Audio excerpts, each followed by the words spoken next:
Part of the difficulty for Methodists today is that in one way they've lost a lot of their tradition, you know, how Methodism began and what it stands for or stood for, and that makes it harder for the church to name the demons in society as well as affirming the goodness in society.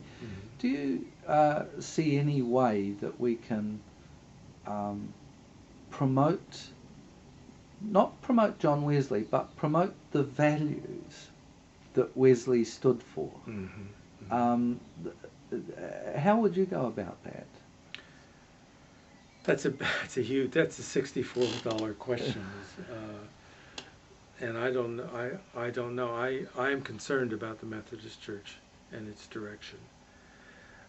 I feel we've become soft on issues of justice, and we've taken the easier way on these kinds of issues. I think we need to rediscover our tradition.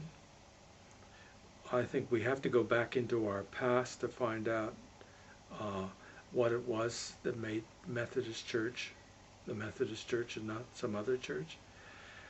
But we don't need to be tied down to that. We need to find new ways. Wesley was, you know, he when he started preaching in Bristol, that was a radical departure for him. That was something altogether new. And he decided that he had to do that. I think we've become so constrained by institutional concerns that we've lost that vision and that energy to do something new, fresh, and different.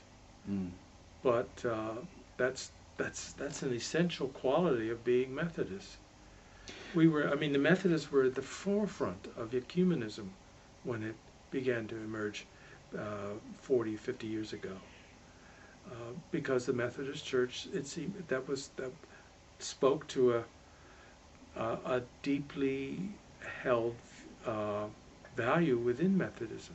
We have to recapture that.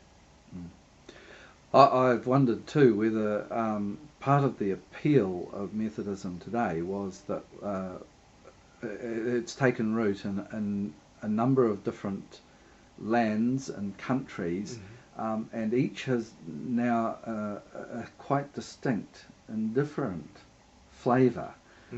So that the sermon on Catholic spirit and the sermon, the caution against bigotry, actually are as pertinent to understanding international Methodism as they are to understanding anything else.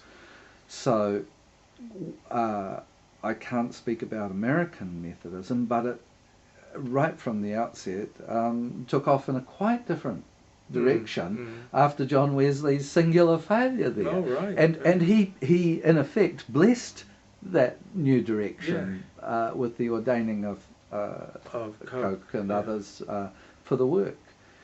And it's only 40 years after Wesley's death that we see Methodism taking root in this country, and a new understanding of how mission could be bound to what we would call constitution today in the Treaty of Waitangi. Do you have any comments about either American or New Zealand Methodism? Well, I come out of an American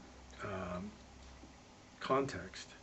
That was the Methodist Church happened to be the church that my parents parked us at on Sunday, so my dad and my mother could get some time out. And that's how I came into the Methodist Church. I mean, I come out of a secular family. My parents were not churchgoers. And the Methodist Church meant a great deal to me. It was almost by accident that I came into studying theology and studying Wesley. When I originally had wanted to do my doctoral studies, I wanted to go to Germany and study. I had been there as an ecumenical student and studied in Germany, and I liked the German system. I liked the thoroughness and and the taking seriously the great theological issues of the time. And of course there were the great names there. There was Caseman and Abeling and Moltmann and, you know, all those people. But I just sort of by accident, I was going to do my PhD or my doctorate of theology in New Testament studies. And I met I'm trying to think of his name now. It slips my memory at the moment, but he was teaching at Princeton Theological Seminary. So I went up to see him and sit down with him and talk about doing a PhD with him. And he was quite happy to take me on board. But I didn't feel that we were relating very well. And I didn't know what to do, because I wanted to work in the field of New Testament. And then I wrote a professor of mine that I had met when I was at Tübingen, Gerhard Abeling, who was a systematic theologian. And I asked him, would he take me on? Would he be interested? And what should I do it on? First I thought I wanted to do a theology of resurrection. And Abeling went back and said, I'd be very happy to have you as one of my students. But I think, have you thought about exploring the concept of experience, religious experience? And I said, well, I hadn't thought much about it. And he said, well, you're a Methodist. I'd be very interested in that in relationship to Wesley. And that's how I got started on looking at John Wesley. And I went off to Tübingen thinking I was going to study there, and Abeling had just moved to Zurich. And now I was left with the conundrum of the dilemma of what do I do? Do I stay in Tübingen, and he would arrange for me to work with Moltmann if I wanted to, or do I go with Abeling to Zurich? And I went with Abeling to Zurich. It was the best thing I ever did. When I got to Zurich, the Methodist Church heard that I was studying Wesley, so the Bishop Franz Schaeffer contacted me and asked me to come and meet with him. And then I got to know him and started going to a Methodist congregation in Zurich. He said, we have a library in the city of Zurich. The Methodist Church has had this library for a long time. It's hardly ever used. Would you be interested in using it? And I went into this library. They had just about everything current on John Wesley, and plus all of the old documents and so on, in that under one roof. They gave me a secretary that did the typing. They gave me a workspace and a key to come and go when I wanted to. I could have had it better. It was just like a door opened. And then I was looking for accommodation, and I didn't know where I was going to stay, because my wife and 3 children were with me, and we were looking desperately for a place to stay. And we had another child that was going to stay with us for a while, because a friend of ours, she was having difficulty in her family, in her marriage. And we said, well, we'd look after her child while she sorted her life out.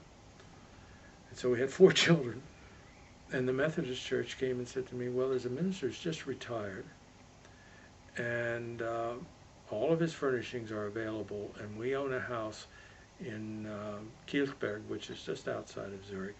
And we'd like to make the 3rd floor of the house available to you and your family, and we'll furnish it for you.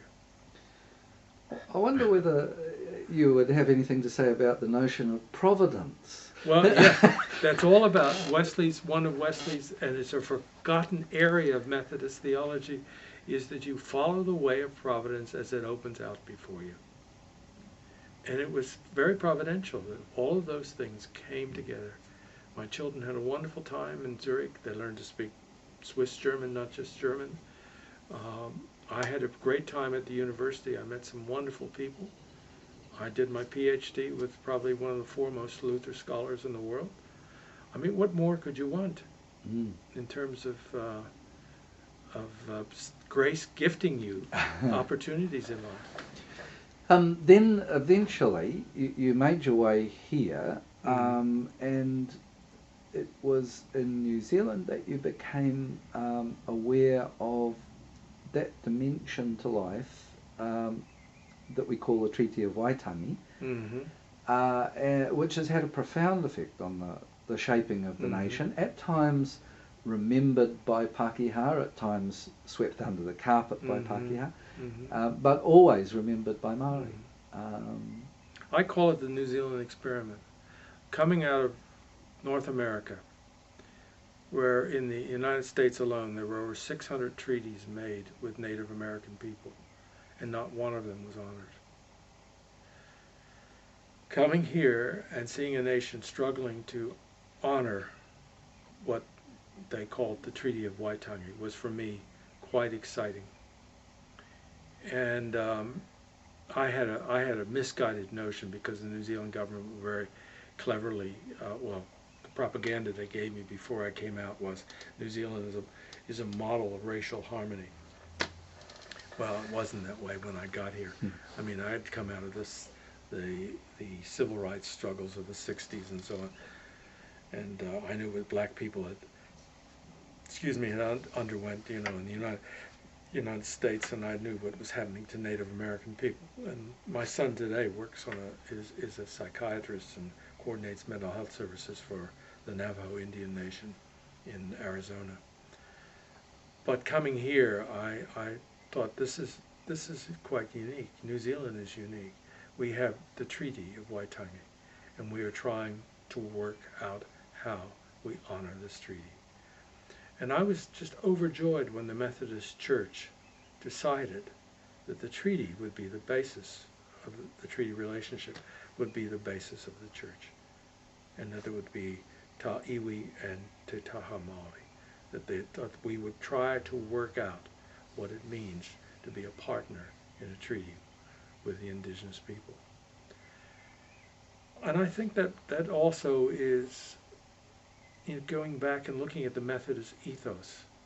The ethos is about trying to work things out in a way so that everyone benefits.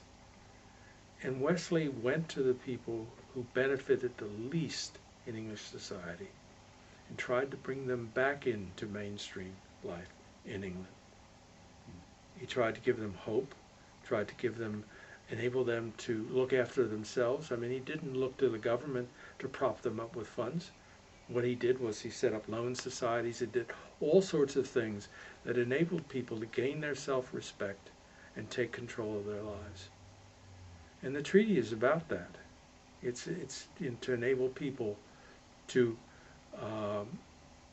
live full lives and decent lives, and to be able to be responsible for themselves and to be able to take care of those people placed in their care. And I was amazed that, in fact, the first thing that happened to me when I got off the plane, I'd only been in New Zealand 2 or 3 days. George Armstrong, one of my colleagues at St. John's, taps on the door where we're staying at the motel, says, "Do you want to come with me?" I said, "Where are you going, George?" And he says, "I'm going to Bastion Point." I said, "Oh, what's going on at Bastion Point?" "Well, it's been occupied by a group of Māori, and they're claiming it's their land. And I'm just going to sit with them." So I went along with George, and I met Joe Hawk and some others. And I went back on numerous occasions until Muldoon brought the police in to clear out the Ngāti Whātua people who had claimed that land as their land under the treaty. I was impressed by that, but I also it was an eye-opener as to the huge gap between what the New Zealand government was saying overseas about racial harmony and the real reality in the country. And when the church made that commitment to being a bicultural church, I thought that was a really courageous moment in the life of the church. I wish we could do the same thing about being an inclusive church.